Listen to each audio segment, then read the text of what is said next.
ಕಾಯೋ ದೊರೆಯೇ ನಿನಗೆ ಎನ್ನಿಂತ ಮಮಕಾರ. ಕಣ್ಣೀರ ಒರೆಸೋ ಪ್ರಭುವೇ ನಿನಗೆ ಆದ್ಯಾವ್ರೆ ಜೊತೆಗಾರ. ಸಾವಿರ ಜನ್ಮ ಬಂದಾಗೂ ಸಾಕುವ ನಾಯಕ ನೀನಾಗೂ. ನಿನಗುಂಟು ನಾನಾ ವೇಷ, ನಿನ ಮಾತೆ ಕಂಠ ಘೋಷ. ಸೂರ್ಯ ಚಂದ್ರ ಹುಟ್ಟೋದಿಲ್ಲ ನೀನು ಕೊಡದೆ ಸಂದೇಶ. ರೇ ರೇ ರೇ ರೇ ರೇ ರೇ ರೇ ರೇ ಭಜರಂಗಿ. ರೇ ರೇ ರೇ ರೇ ರೇ ಪುಣ್ಯಾತ್ಮನು ನೀ ನಿಜವಾಗಿ.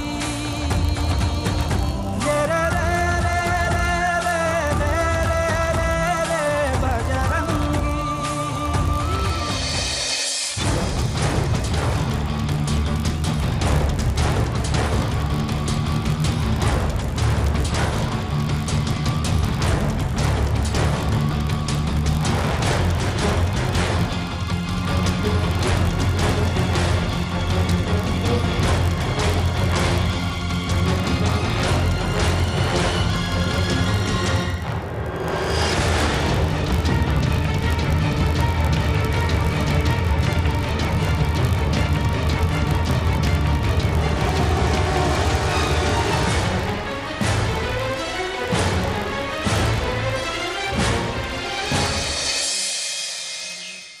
ದೇವರು ದೊಡ್ಡವನು.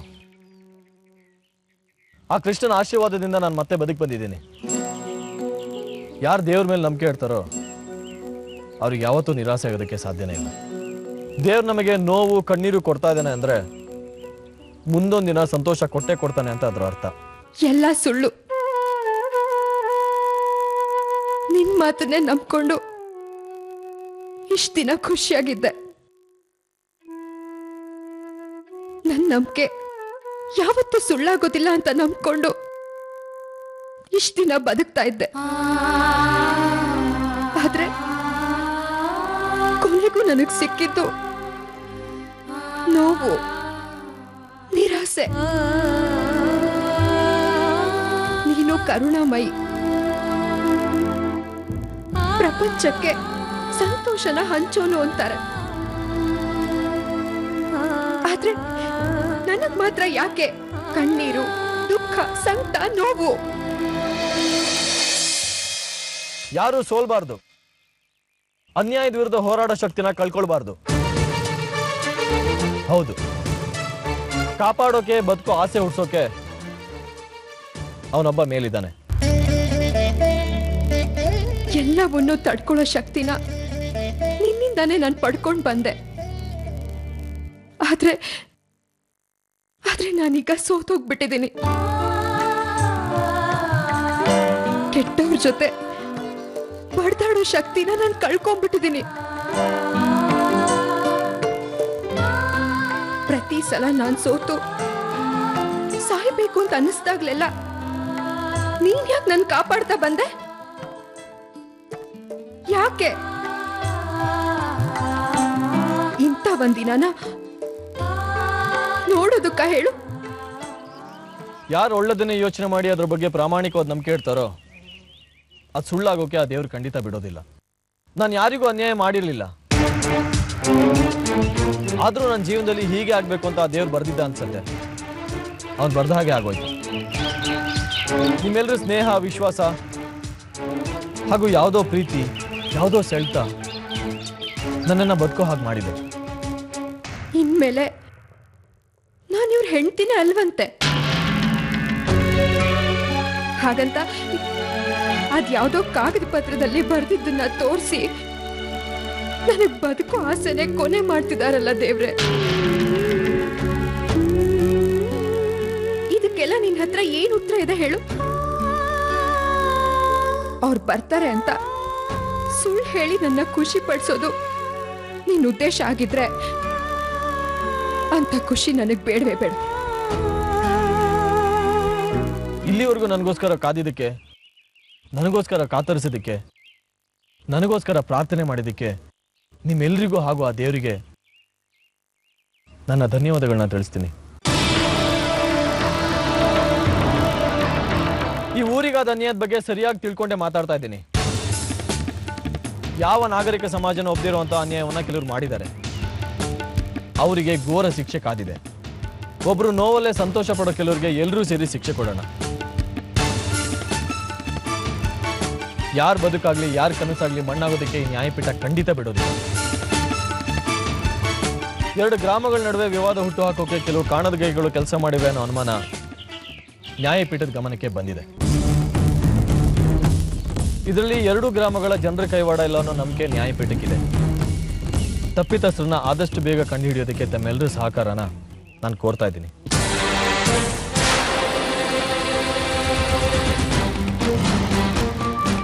ಎಲ್ರಿಗೂ ಬದುಕೋ ಹಕ್ಕಿದೆ. ಆ ಹಕ್ಕನ್ನು ಕಿತ್ಕೊಳ್ಳೋಕೆ ಯಾರಾದರೂ ಪ್ರಯತ್ನ ಪಟ್ಟರೆ ಅವರಿಗೆ ಶಿಕ್ಷೆ ಕೊಡೋದಕ್ಕೆ ಈ ನ್ಯಾಯಪೀಠ ಯಾವಾಗಲೂ ಸಿಕ್ಕಿದೆ. ಅನ್ಯಾಯ, ಅಕ್ರಮ, ನಂಬಿಕೆ ದ್ರೋಹ ಮಾಡಿದವರಿಗೆ, ಮನುಷ್ಯತ್ವವನ್ನು ಮರೆತು ನೆಡ್ಕೊಂಡವರಿಗೆ, ಅಹಂಕಾರದಿಂದ ಬದುಕ್ತಾ ಇರೋರಿಗೆ ತಕ್ಕ ಶಿಕ್ಷೆ ಕಾದಿದೆ. ಪ್ರತಿಯೊಂದಕ್ಕೂ ಬಡ್ಡಿ ಸಮೇತ ವಾಪಸ್ ಕೊಡೋಣ.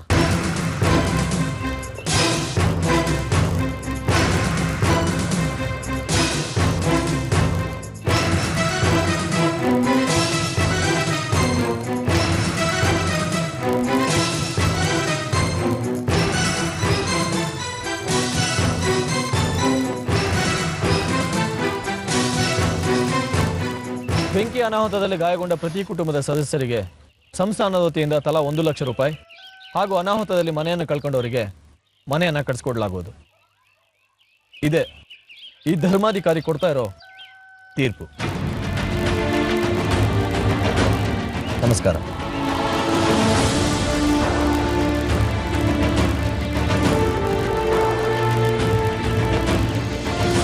ಧರ್ಮಾಧಿಕಾರಿಗಳಿಗೆ ಧರ್ಮಾಧಿಕಾರಿಗಳಿಗೆ ಧರ್ಮಾಧಿಕಾರಿಗಳಿಗೆ ಧರ್ಮಾಧಿಕಾರಿಗಳಿಗೆ ಧರ್ಮಾಧಿಕಾರಿಗಳಿಗೆ ಧರ್ಮಾಧಿಕಾರಿಗಳಿಗೆ ಧರ್ಮಾಧಿಕಾರಿಗಳಿಗೆ ಧರ್ಮಾಧಿಕಾರಿಗಳಿಗೆ ದೇವ್ರು ಬಂದಾಗ ಬಂದ್ರೆ ನೀವು ರಾಧಿಕಮ್ಮರು ಇಡೀ ನಮ್ಮ ಗ್ರಾಮದ ಜನ ಎಲ್ಲ ನೀವು ಬರೋ ದಾರಿನೇ ಕಾಯ್ತಿದ್ವಿ. ನಾನು ಬದುಕು ಬರಲಿ ಅಂತ ಪ್ರಾರ್ಥನೆ ಮಾಡಿರೋ ನಿಮ್ಮೆಲ್ರಿಗೂ ನಾನು ಕೃತಜ್ಞತೆ ಸಲ್ಲಿಸ್ತೀನಿ. ನಿಮ್ಮೆಲ್ಲರೂ ಪ್ರೀತಿ ವಿಶ್ವಾಸ ನನ್ನ ಮೇಲೆ, ನನ್ನ ಕುಟುಂಬದ ಮೇಲೆ ಸದಾ ಹೀಗೆ ಇರಲಿ ಅಂತ ನಾನು ಕೇಳ್ಕೊತೀನಿ. ನಾನೇನು ಬರ್ತೀನಿ. ಧರ್ಮಾಧಿಕಾರಿಗಳಿಗೆ ಧರ್ಮಾಧಿಕಾರಿಗಳಿಗೆ ಧರ್ಮಾಧಿಕಾರಿಗಳಿಗೆ ಧರ್ಮಾಧಿಕಾರಿಗಳಿಗೆ ಧರ್ಮಾಧಿಕಾರಿಗಳಿಗೆ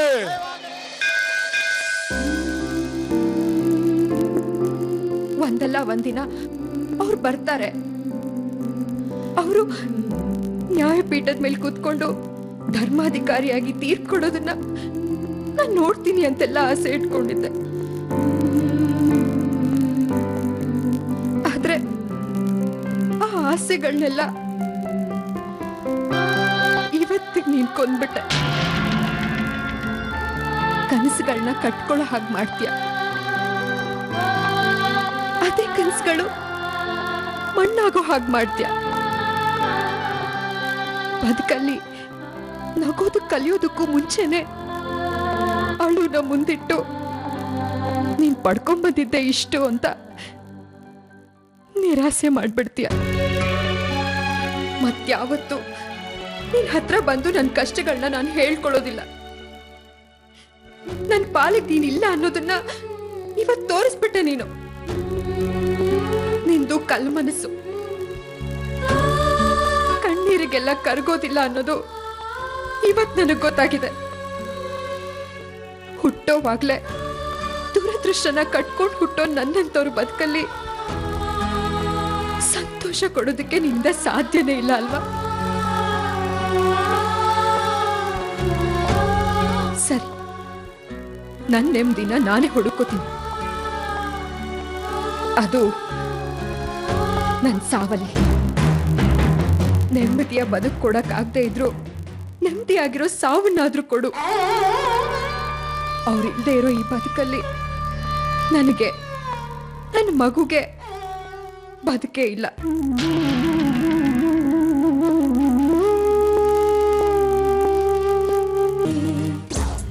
ನಿನಗೆ ಒಳ್ಳೇದಾಗತ್ತೆ ಶಾಂತನು, ಆದ್ರೆ ಅದಕ್ಕೆ ಸ್ವಲ್ಪ ಟೈಮ್ ಬೇಕಷ್ಟೇ. ಯಾಕೆ ಇಷ್ಟೊಂದು ಕೋಪ ಮಾಡ್ಕೋತಿದ್ಯಾ? ಯಾಕೋ ತುಂಬಾ ತಾಳ್ಮೆ ಕಳ್ಕೊಂಡಿದ್ದೀನಮ್ಮ. ಇಡೀ ವಂಶನ ಸುಟ್ಟು ಹಾಕೋಷ್ಟು ತಾಳ್ಮೆ ಕಳ್ಕೊಂಡಿದ್ದೀನಿ. ನಮ್ಮ ಎದುರು ನಿಲ್ಲೋದಿಕ್ಕೆ ಜನ ಬೇಕು ಶಾಂತನು. ನಮ್ಮನ್ನ ದ್ವೇಷಿಸೋದಿಕ್ಕೆ, ಕಾಡೋದಿಕ್ಕೆ, ಕಾಲೆಳೆಯೋದಿಕ್ಕೆ, ನಮ್ಮನ್ನ ತುಳಿಯೋದಿಕ್ಕೆ ಜನ ಬೇಕು. ಇಲ್ಲ ಅಂದ್ರೆ ಈಗ ನಾನೇ ಬೇಜಾರು ಅನ್ನಿಸ್ಬಿಡುತ್ತೆ. ಹಾಗಂತ ಸುತ್ತಮುತ್ತ ಅಂತವ್ರನ್ನ ತುಂಬಿಕೊಂಡಿದ್ರೆ ಹೇಗಮ್ಮ? ಬೇಸರ ಆಗೋದಿಲ್ವಾ? ಛೆ! ಈ ಸಮಯಕ್ಕೋಸ್ಕರ ನಾವು ಎಷ್ಟು ದಿನದಿಂದ ಪ್ಲಾನ್ ಮಾಡಿದ್ವಿ. ಪ್ಲಾನ್ ಫ್ಲಾಪ್ ಆಗೋದು ಸಹಜ ಶಾಂತನು. ಹಾಗೆ ಅಂತ ಪ್ಲಾನೇ ಸರಿ ಇಲ್ಲ ಅಂದ್ರೆ ಹೇಗೆ ಹೇಳು? ಈಗ ಜನ ಹೇಳ್ದಾಗೆ ಮಾಡೋಣ. ಸ್ವಾಮೀಜಿ ಮತ್ತೆ ಮನೆಯವ್ರನ್ನ ಒಪ್ಸೋದು ತುಂಬಾ ಸುಲಭ. ವಿಷು ಹೋಗಾಯ್ತು, ರಾಧಿಕಾ ಹುಚ್ಚಿ ಆದ್ಲು, ಪ್ರದೀಪ ನಿನ್ ಪರವಾಗೇ ಇದ್ದಾನೆ, ಅವನವ್ರ ಅಪ್ಪನ ಮಾತು ಕೇಳೋದಿಲ್ಲ. ಈಗ ನಿನಗೆ ಅಡ್ಡ ಬರೋದಿಕ್ಕೆ ಯಾರೂ ಇಲ್ಲ. ಹೌದಲ್ವಮ್ಮ? ಅಂದ್ರೆ ನಾನೇ ಅಧಿನಾಯಕ?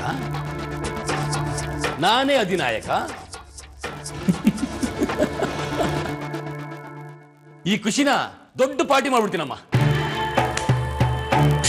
ಸಂತೋಷ ನಮ್ದಾಗೋದಿಕ್ಕೆ ಸ್ವಲ್ಪ ಸಮಯ ಬೇಕಾಗತ್ತೆ ಶಾಂತನು. ನಾವು ಜೀವನದಲ್ಲಿ ಗುರಿ ಮುಟ್ಟೋದಿಕ್ಕೆ ನಮ್ಮ ಕಷ್ಟಗಳ ಕಾರಣ ಆಗತ್ತೆ ಹೊರತು ನಮ್ಮ ಖುಷಿ ಅಲ್ಲ. ಎಂಜಾಯ್ ಮಾಡು. ಲಿಮಿಟ್ ಮೀರ್ಬೇಡ, ಆರೋಗ್ಯಕ್ಕೆ ಒಳ್ಳೇದಲ್ಲ.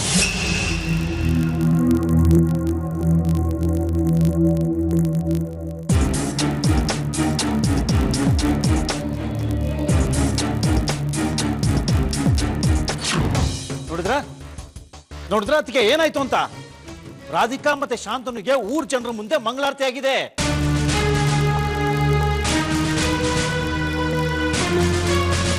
ಅಲ್ಲ, ಅವಳಿಗೆ ಏನು ಅಧಿಕಾರ ಇದೆ ಅಂತ ಅವಳನ್ನ ಅಲ್ಲಿ ಕಳಿಸ್ಕೊಟ್ರು, ಅದೇ ಗೊತ್ತಾಗ್ತಾ ಇಲ್ಲ ನನಗೆ. ಈಗ ಏನಾಯ್ತು ನೋಡಿ, ಊರ್ ಜನರ ಮುಂದೆ ನಮ್ಮ ಮನೆ ಮಾನ ಮರ್ಯಾದೆ ಹರಾಜಾಗಿದೆ. ಧರ್ಮಾಧಿಕಾರನ ಈ ಕುಟುಂಬದಿಂದ ಆಯ್ಕೆ ಮಾಡೋದನ್ನ ಕ್ಯಾನ್ಸಲ್ ಮಾಡಬೇಕು, ಬೇರೆ ಕುಟುಂಬದಿಂದ ನೇಮಕ ಮಾಡಬೇಕು ಅಂತ ಊರ್ ಜನ ಮಾತಾಡ್ಕೋತಾ ಇದ್ದಾರೆ, ಗೊತ್ತಾ? ನಮ್ಮ ಕುಟುಂಬದಿಂದ ಧರ್ಮಾಧಿಕಾರಿ ಆಯ್ಕೆನ ಕ್ಯಾನ್ಸಲ್ ಮಾಡಬೇಕು ಅಂತ ಊರಿನ ಜನ ಏನಾದರೂ ತೀರ್ಮಾನ ಮಾಡಿದ್ರು ಅಂದ್ರೆ ನಾವು ಅದನ್ನು ಒಪ್ಕೊಳ್ಳದೆ ಬೇರೆ ದಾರಿನೇ ಇಲ್ಲ ಅಲ್ವಾ?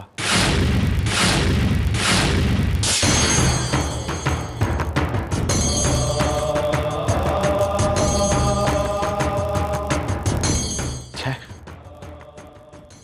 ಇದೆಲ್ಲ ನಮ್ಮ ಜಗಳದಿಂದ ಆಗಿದ್ದು. ಇದಕ್ಕೆಲ್ಲ ನಾವೇ ಕಾರಣ ಚಿಕ್ಕಪ್ಪ. ನಾವ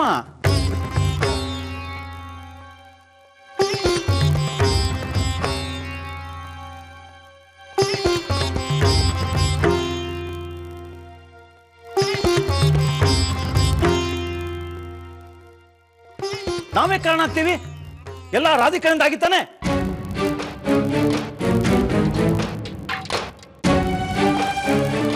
ತಲತಲಾಂತರದಿಂದ ನಡ್ಕೊಂಡ್ಬಂದಂತ ನಮ್ಮನೆ ಸಂಪ್ರದಾಯ ಇವತ್ತು ಕೊನೆ ಆಗ್ತಾ ಇದೆ ಅಂತ ನಾನು ನೋವಾಗ್ತಾ ಇದೆ.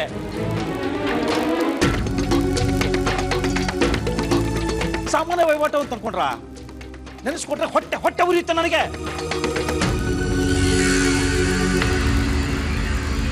ಬರ್ಲಿ ಅವಳು, ಗ್ರಾಚಾರ ಬಿಡಿಸ್ಬಿಡ್ತೀನಿ. ಒಂದು ಈ ಮನೆಯಲ್ಲಿ ಅವಳು ಇರಬೇಕು, ಇಲ್ಲ ನಾನಿರ್ಬೇಕು, ಅಷ್ಟೇ.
ಅಮ್ಮ.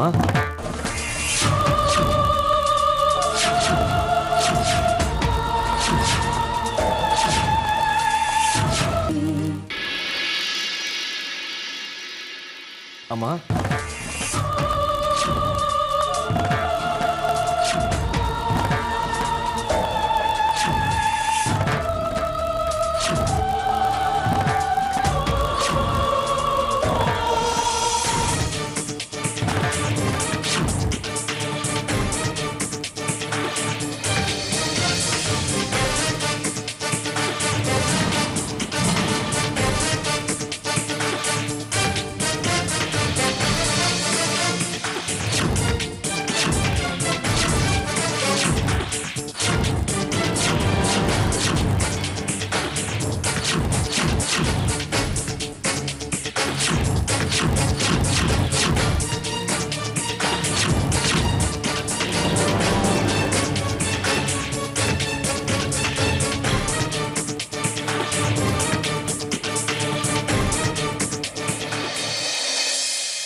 ಸ್ವರ್ಗ ಎಂದಿತು ದೈವ ನಿಸರ್ಗ ಮೊಲೆಯುಣಿಸುವ ಸ್ತ್ರೀ